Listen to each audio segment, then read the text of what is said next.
Course ফির টাকা ফেরত দেবার দাবিতে দিশারি নার্সিং অ্যান্ড টেকনোলজিক্যাল সেন্টার ইনস্টিটিউটের কর্ণধার শান্তনু শর্মার ফ্ল্যাটে হানা দিল ছাত্রীরা। তাদের বক্তব্য, ভুয়ো সার্টিফিকেট দিয়ে তাদের সাথে প্রতারণা করা হয়েছে।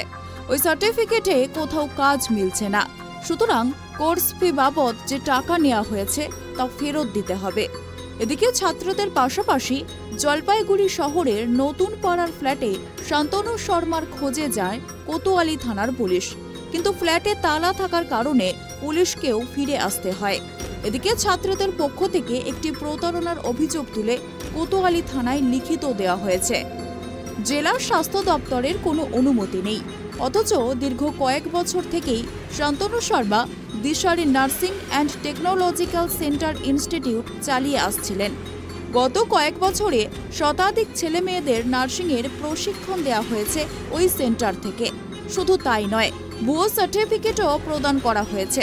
এই অভিযোগে সোশ্যাল মিডিয়ায় উঠে আসার পর থেকেই গত 19 তারিখ ইনস্টিটিউটে অভিযান চালিয়ে তা বন্ধ করে দেয় জলপাইগুড়ি জেলা স্বাস্থ্য দপ্তর।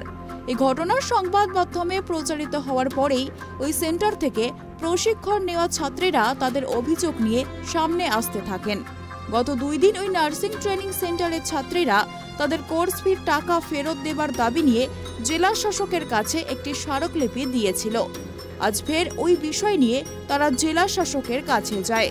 এদিন ছাত্রী পিঙ্কি রায় বলেন, জেলা শাসক তাদের এই বিষয় নিয়ে এফআইআর করতে বলেছেন, তবে তার আগে তারা টাকা ফেরতের বিষয় নিয়ে শান্তনু শর্মার সাথে কথা বলার জন্য তার ফ্ল্যাটে আসে। কিন্তু ফ্ল্যাটে তালা মারা থাকলেও তার গাড়ি, মোটর বাইক সবই আছে, কিন্তু তিনি নেই।